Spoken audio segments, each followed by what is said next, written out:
Shri Sachchidananda Sadhguru Sainath Maharaj key జై. శ్రీ సచ్చిదానంద సద్గురు అలివేలు మంగమ్మ సహిత Bharadwaj Maharaj key జై. జై సాయి మాస్టర్. గృహస్థ జీవితానికి శ్రీ పాకలపాటి గురువుగారు తమను ఎలా ఆదేశించారో శ్రీ పాకలపాటి గురువుగారి చరిత్రలో పూజ్య శ్రీ మాస్టర్ గారు వివరించారు. 1970 జనవరి నెలలో పూజ్యశ్రీ మాస్టర్ గారు వారి అన్నగారైన పూజ్యశ్రీ కృష్ణమాచార్య వారు నిర్వహించే గురుపూజ మహోత్సవాలకు వెళ్ళినప్పుడు ఆ ఉత్సవాలకి వీచ్చేసిన శ్రీ పాకలపాటి గురువుగారి ఆదేశాన్ని అనుసరించి వారి దర్శనానికి లంబసింగి వెళ్ళారు. శ్రీ బాబుగారు పూజ్యశ్రీ మాస్టర్ గారిని ఆప్యాయంగా దగ్గర కూర్చోపెట్టుకుని సంభాషించిన వివరాలు పూజ్యశ్రీ మాస్టర్ గారి మాటల్లోనే ఇలా ఉన్నాయి. నేనొకటి చెబుతాను, చేస్తావా అని అడిగారు. నాకు ఏమనాలో తెలియలేదు. నా వల్ల కాదు అనేటట్లయితే నేనెందుకు ఆయన సందేశాన్ని ఆశించి వచ్చినట్లు? అది ఏదో నాకు తరుణోపాయం అవుతుందనే కదా.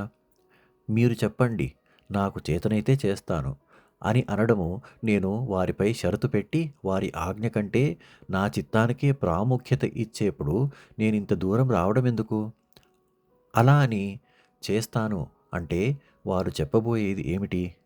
అలా చేయగల సంసిద్ధత నాలో ఉన్నదా? ఈ పళంగా ఇప్పటికిప్పుడే ఈ ఘోరారణ్యంలోకి వెళ్ళిపో అని వారంటే నేను వెళ్ళిపోగలనా? నాకేమీ దిక్కుతోచలేదు. నేను చెప్పినది తప్పక చేస్తానంటే చెబుతాను. అయితే ఆ పైన సర్వ బాధ్యతలు నావే. నీ శ్రేయస్సుకు నాది హామీ అన్నారు. ఇక సరేనని మనస్ఫూర్తిగా అంగీకరించడం ఒక్కటే నా వంతు. దానిని నేను ఆచరించేలా చూసుకోవలసినది, అందులో తేడా వస్తే సరిదిద్దుకోవలసినది వారేనన్న అభయము నాకు ఆ మాటల్లో గోచరించింది. సరే అన్నాను. చేతిలో చెయ్యి వేయి అని చేయి చాపారు. నేను చెయ్యి వేశాను. నా కళ్ళల్లోకి సూటిగా చూస్తూ నువ్వు వివాహం చేసుకోవాలి అన్నారు. నాకు దిక్కుతోచలేదు. నేను కలగంటున్నానా అనిపించింది. నా చెవులను నమ్మలేకపోయాను.